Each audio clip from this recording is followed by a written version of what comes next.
Well, we're getting us a start on the chicken coop. It's always easier to set it on the trailer with the forks than hand stack it on some sawhorses. Anyway, it's going to go right here. I think it's 8 by 16 is what we decided. And it'll go down this road just a little bit, and then down over there, over that stump, and back will be 2 segregated runs. Meat birds and laying hens separate. You can see how bright the pine is when it stays in the air, but when you stack it solid, it just immediately turns blue. And I used to be a dry kiln manager, and you don't even want to know what we would dip this pine in. Come right out of the mill and go through a dip plant. A hydraulic press would take 2,000 board foot units and hold them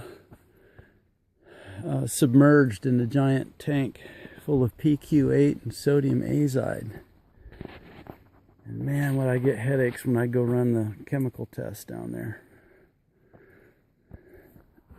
Anyway, it looks really nice and bright. It kind of looks like fur, but you know, that's all pine. But you see, when this board was stacked on this one, it starts to turn blue. And blue is a structural degrade, but and not much, obviously, right now. If you let it go, it'll keep going into the board and eventually be a structural degrade. You can see it's not very deep. It's just on the surface. It's like a mold that grows on the boards when you stack them solid. You can't even air dry Ponderosa without dipping, and in sugar pine it gets what's chemical brown stain that happens even in an air dry yard, because you have to get so many hours of treatment in the kilns over 170 degrees to kill the bugs before you can sell it. And while you're conditioning the lumber, there's a chemical brown stain even with sugar pine. But if you air dry it all the way to 8%, and it doesn't stain at all. But I like the stain. I think it's cool. My chickens are going to love it.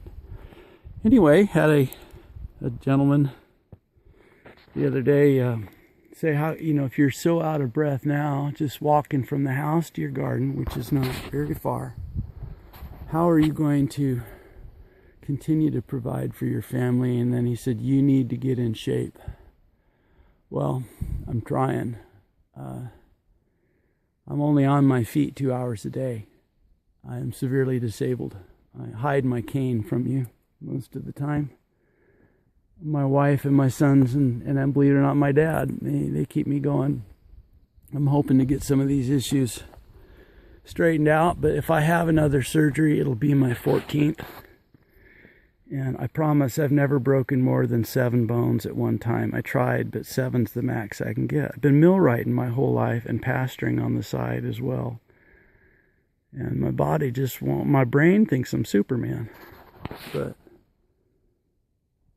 my body just says, you're dumb, sit down. So no, the truth is I'm not going to be able to provide for my family.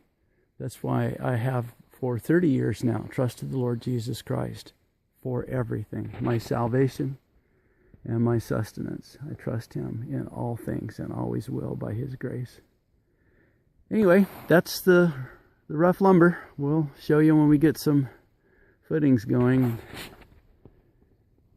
Bought some pure blocks the other day. And there's Blue. He's never very far from me. Anyway, have a very blessed day.